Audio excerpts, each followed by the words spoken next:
So in this interview I'm about to show you, a Palantir architect interviews Tim Bush, who is currently a deployment strategist at Palantir. And I think a lot can be learned from this interview, aside from the fact that Tim should really button up his shirt, because no one wants to see that hairy chest.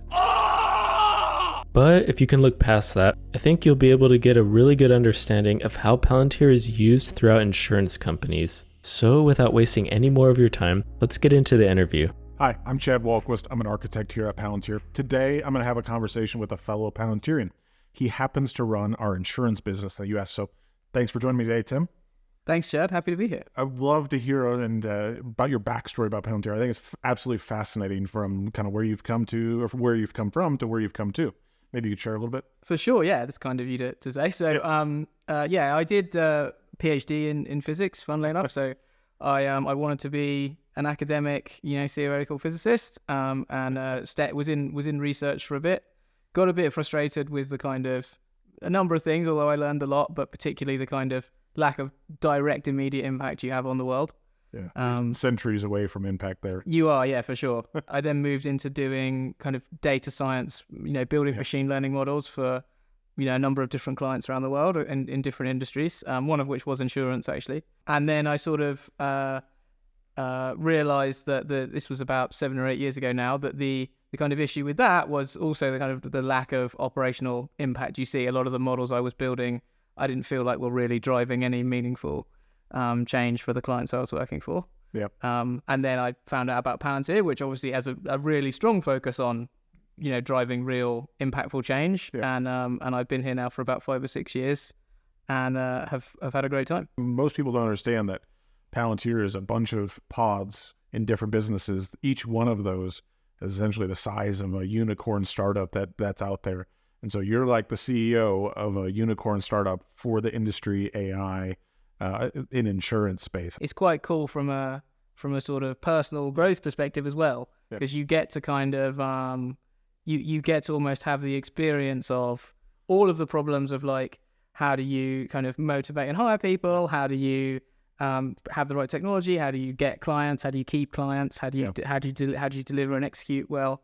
But you have all of the kind of machinery of Palantir behind you. Yeah, we encourage people to grow and accelerate and drive business, not with the goal that you're going to be here forever always. Like, it's, hey, this is an ongoing thing. And I think that's just evident seeing that, we have the highest, kind of per capita of employees starting unicorn startups. I'm really excited about that. I also think I really kind of idealistically believe in, like, Palantir obviously believes in, having a really positive impact in the world. I really believe in the kind of the value to the world of insurance being better. Like, in many ways, like Dr. Karp always talks about, the world's getting very risky. Yep. I think, like, the insurance is like the kind of fundamental sort of backstop to make sure that you have the kind of the reserves and the capability to, like, put the world back together and keep the world running when something goes wrong. And I think it's extremely meaningful for the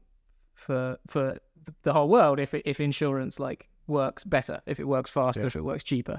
Wow. I think that impact, insurance touches everything. So I think that being better, to say something really idealistic, I think I think that really aligns with kind of Palantir's mission to sort of increase the resilience of the world, or make the world more sort of risk tolerant. I guess from your perspective, from like our Palantirian side of operationalizing these workflows, what's your perspective, I guess, maybe on the insurance industry? Because you came in cold and you're like, okay, 5 years ago, I'm going to learn everything about insurance. What's your perspective on, like, what you're seeing as far as the insurance industry, especially with the AI kind of boom coming in? I feel like we're at the point of the kind of hype cycle now where maybe some people are actually starting to underestimate the impact of AI. I think it's like it's enormously transformative for insurance. So I think there's two things. So the first one is, like, just pure kind of operational efficiency. So it's, that can be several weeks to actually, or even months to come up with a quote. And we're putting things into production now that are reducing that time down to less than a day or hours. Wow. from the time that the insurer receives the documents from the broker to the time they're able to respond with a quote. So that's like and orders of magnitude difference in speed.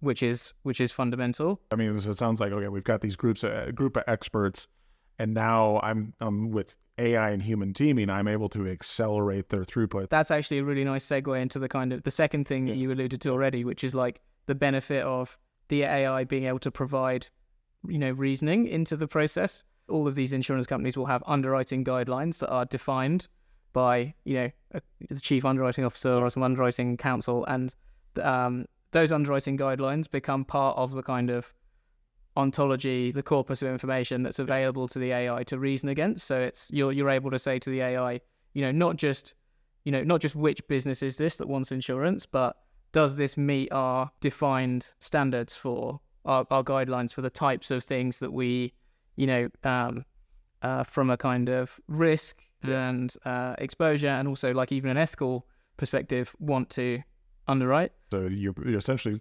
capturing the first principles that they operate on.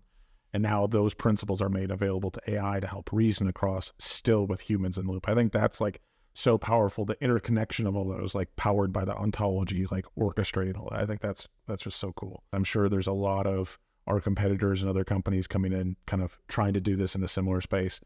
Be curious, are we seeing a lot of kind of failure modes and then they move on? And is that where we're engaging? Or I guess, what are you seeing from the broader landscape as far as people trying to solve this from a technology perspective? There's definitely a prize here, right? Because this is a golden problem. So there's a lot of people going after this problem, and there's loads of startups going after this problem. I think you're absolutely right that, specifically in insurance is obviously, highly regulated industry. The information that's coming in these processes is extremely sensitive. Insurance companies, to get these things to work properly, are going to have to be able to prove to the regulator that these things are, well governed, auditable, transparent, reproducible. They're going to have lineage into the information that drove a decision. I'm not a lawyer, but you do have to be able to prove all these things to the regulator. So I think that's a really fundamental kind of reason why people tend to go with Palantir for this type of thing in insurance. But also, I love what does forward deployed means? Like, we're bringing the product team to the edge, building the product that matters to the customer at that point in time. I think that's such a big differentiator for us that, like, until you see it, it's hard to believe that we actually have the product team working with a customer on the ground. That's pretty unique. I think it is a pretty like unique approach. It has been incredibly powerful. I think the thing that is really hard for our customers, which is why, to go back to when you were saying earlier, the kind of boot camps and things are so important, is all of those logos and things in their tech stack and those specific software providers. Everyone is saying now that they are an AI platform.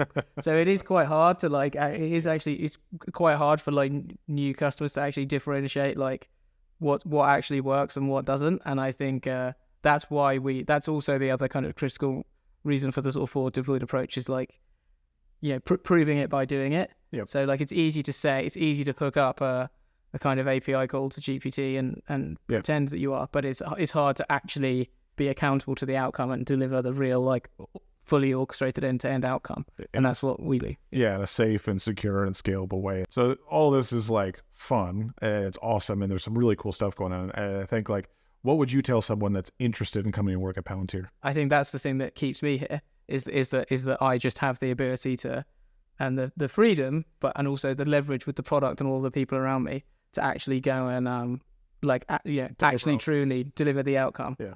I think the other thing I'd say is like, which would be motivating to the right type of person and demotivating to the right type of person as well, is like, it's cool. It's really great to be in an environment where you always feel like the dumbest person. So like, I feel like everyone at Palantir is smarter than me, I think. And I feel like every meeting I'm in, I'm sort of humbled all the time. So it's like, it's very cool to get to work with people like that, where you're just continually sort of forced to kind of raise your own bar because everyone else is so incredibly impressive. The other obvious truism, which I think is worth saying, is that like it's always been impressive to me at Palantir how much we are willing to kind of push people to the front of a problem, immediately. So like, if you want to come and if anyone wants to come work on insurance, you could, these problems you can come and own from minute one. I mean, there's no kind of